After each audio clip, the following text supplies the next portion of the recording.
bersedia untuk diwawancarai.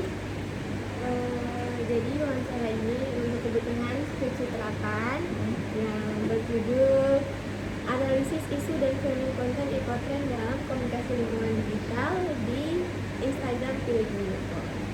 Nah, mungkin langsung ke perkenalan diri terlebih dahulu. Faris, mungkin nama, jabatan, dan lama di Pilih. Oke, kenalkan nama saya Muhammad Faris. Lama bertugas di Pilih atau bekerja di Pilih kurang lebih selama 6 bulan ini, dan menempati job desk sebagai fotografer, videografer, dan juga editor konten. Lalu untuk profil informan, bolehkah Faris ceritakan peran dan tanggung jawab Faris di Pilih-Info, khususnya yang berkaitan dengan konten ekotrend? Oke, mengenai konten ekotrend itu tanggung jawab saya biasanya setelah ada ide atau naskah yang sudah dibuat seperti itu mengenai konten ekotrend. Di situ saya mencari sumber-sumber video yang berkaitan dengan naskah yang sudah dibuat seperti itu. Nah, setelah mencari sumber-sumber videonya, kebetulan kan kami biasa menggunakan sumber-sumber video yang diambil dari sosial media lainnya lah. Setelah mencari sumber video, lalu mengumpulkannya atau bisa dibilang foldering lah beberapa video yang diambil, dan juga mengumpulkan voice over kebutuhan narasi yang sesuai, lalu juga memasukkan ke proses editing. Proses editingnya juga sesuai dengan naskah yang sudah dibuat. Berarti Faris mulai terlibat dari produksinya itu, dari penyusunan visualnya hingga editingnya. Ya. Lalu sudah berapa lama Faris terlibat dalam produksi konten ekotrend di akun Pilih-Info ini? Kan Faris sudah berada di Pilih selama 6 bulan. Lalu untuk terlibatnya itu sudah berapa lama? Mungkin untuk keterlibatan semenjak masuk dipilih sudah mulai beberapa kali terlibat. Itu ya kurang lebih sama 6 bulan. Tadi sudah sedikit dijelaskan oleh Faris bagaimana alur kerja produksi konten ekotrend. Apakah dari tahapan ide sampai hingga editing Faris juga terlibat? Kan Faris fokusnya pas ke editing ya, karena editor. Apakah Faris juga terlibat dalam praproduksi? Oke, untuk tahapan praproduksi itu mungkin tidak terlalu terlibat, dalam artian tidak terlalu ikut terlibat banyak lah di dalam praproduksi, baik secara penyusunan naskahnya atau pencarian idenya. Tapi ketika naskahnya itu sudah jadi, ada sesuatu yang kurang pas, mungkin bisa sedikit memberi masukan lah, atau terlibat juga saat perekaman voice over itu bahan di editingnya.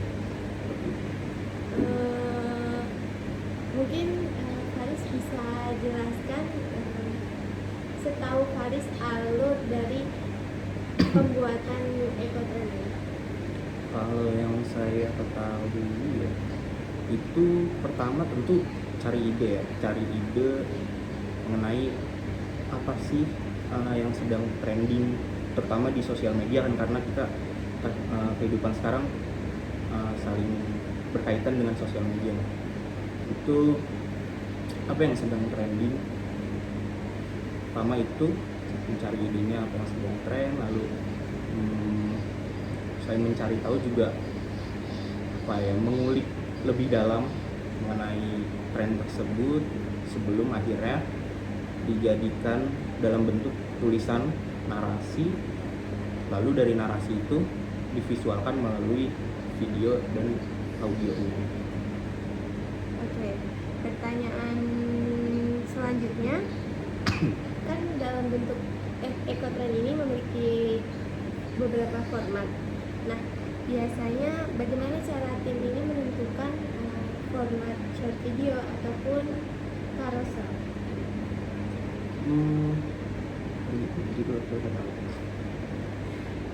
Mungkin apakah short video itu lebih ke seperti kejadian lingkungan yang memang footage-nya banyak dicari, kalau misalnya footage-nya kurang banyak dicari, mungkin bisa bentuk carousel. Ini harus banyak. Mungkin bisa dari daya tarik audiens juga mungkin ya, karena kalau carousel kan kita harus membaca mungkin kan per slide gitu. Kalau dari short video bisa kita nonton langsung gitu, jadi bisa lebih mudah diterima mungkin oleh audiens gitu. Pemilihannya seperti itu aja. Lalu pertanyaan selanjutnya, bagaimana proses penyutingan atau editing visual dan narasi dalam setiap konten Ekotrend yang dilakukan? Proses Editing. Alur kerjanya seperti yang tadi sudah dijelaskan sih. Prosesnya pertama kita mencari sumber videonya tentu dari sosial media, dan karena mencari sumber videonya itu dari sosial media tentu kan itu dari orang lain juga ya, dari orang lain dan dari akun-akun lainnya lah gitu. Jadi kita harus menghargai akun tersebut yang memposting pertama kali. Jadi sumber-sumber video tersebut dicantumkan juga, dituliskan di situ. Setelah itu mengedit dengan alur naskah yang sudah dibuat, kan sesuai dengan voice overnya juga. Lalu terkadang juga menambahkan backsound yang bisa membantu membangun suasana dari video tersebut. Berarti untuk kriteria video yang dipakai di konten Ekotrend itu tentunya sesuai dengan konteks trend tersebut. Ya, terus apakah ada kriteria lain seperti videonya itu berkualitas berapa atau bagaimana?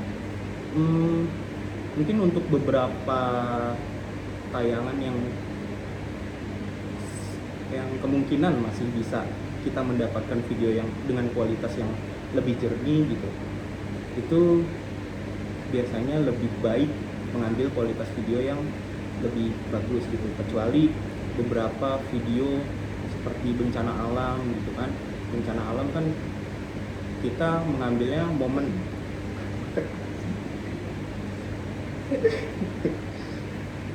ya, bencana alam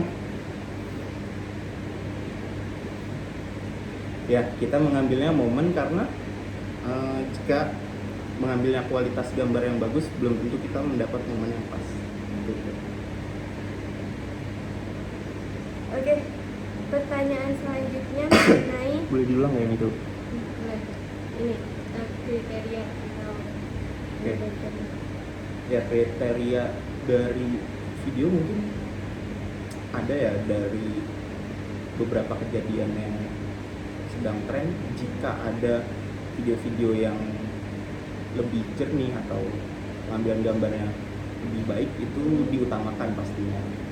Nah, kecuali yang sedang tren itu seperti bencana-bencana gitu kan, bencana kita tidak bisa mengambil gambar yang bagus gitu.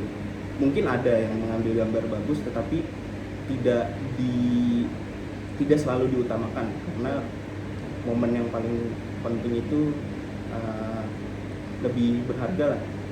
Jadi kalau mungkin yang sedang trennya mengenai bencana gitu, ambil fakta ya ambil gambar yang benar-benar memang kejadian walaupun kualitasnya tidak bagus gitu. Mungkin menyampaikan fakta dari kita. Ya, benar. Oke. Lalu untuk pertanyaan selanjutnya, apakah ada ciri khas visual seperti misalnya penyampaian dari konten ekotrend? Dari warna mungkin ada, terus juga dari font juga ada pemilihan font, terus mungkin ciri khas dari ekotrend ketika ada data yang diambil kita juga memunculkan grafis visual mengenai artikel yang disampaikan dalam data tersebut, baik dalam bentuk capture ataupun infografis.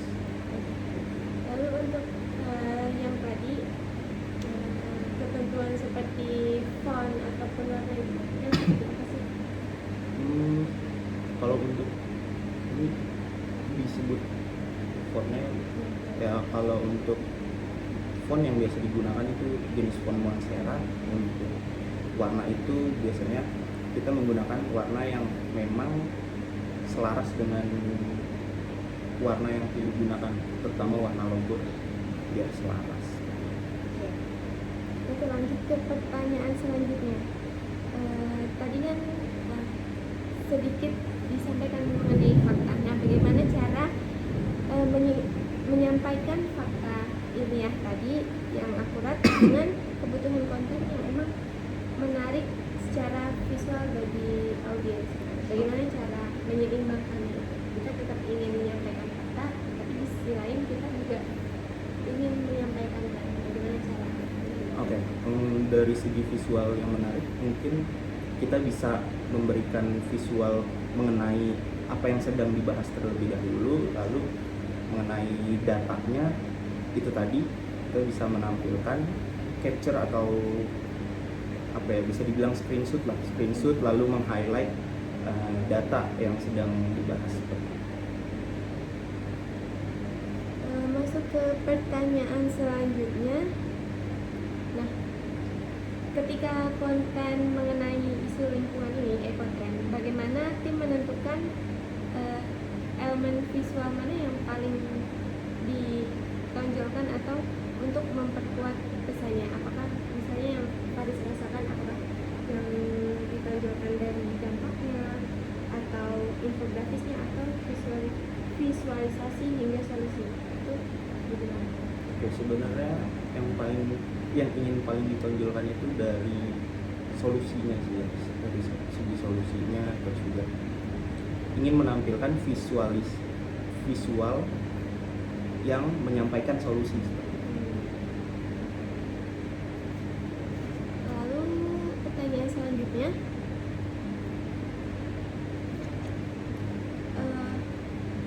mengulik pertanyaan tadi, apakah pesan yang dalam short video itu selalu berbentuk sama strukturnya, mulai dari misalnya dampaknya dulu hingga penyebab, terus nilainya buat masyarakat hingga solusi itu selalu berbentuk sama atau tidak? Oke, sejauh saya mengerjakan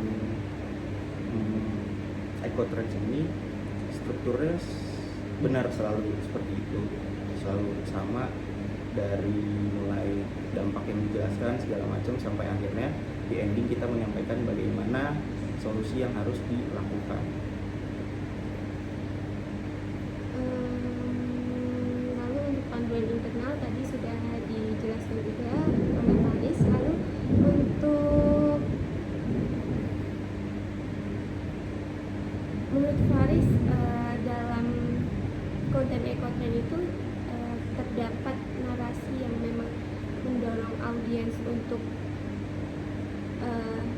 hanya untuk mengetahui masalah, atau juga untuk mendorong untuk masyarakat itu ikut tergerak dalam konten?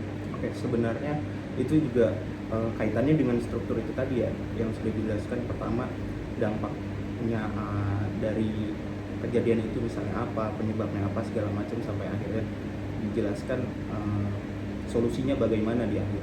Nah, itu ada dorongan atau ajakan pada masyarakat atau audiens yang melihat short video tersebut untuk melakukan solusi yang kita berikan dari short video tersebut. Nah, tadi kan ajakan masyarakat. Nah, menurut Faris, apakah setiap konten ekotren itu pasti ada call to actionnya, misalnya share video ini atau apa, bagikan ke temanmu gitu misalnya. Itu menurut Faris penting atau tidak? Nah, menurut Faris, mengapa kalau misalnya penting, mengapa itu penting gitu? Oke. Menurut saya itu sebetulnya sangat penting, karena jika benar-benar dilakukan oleh audiens, selain menambah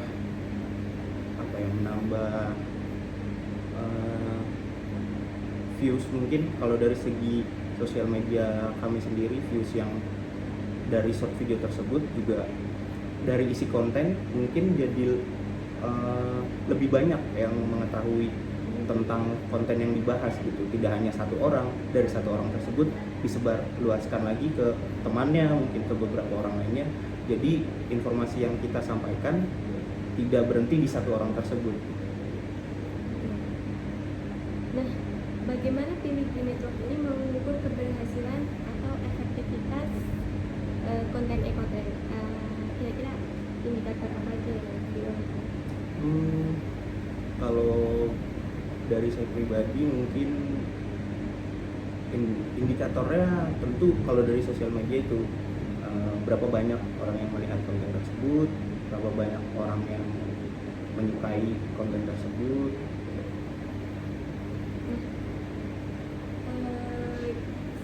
Apa dari yang Faris lihat nih, konten ekotren apa yang menurut Faris paling ramai?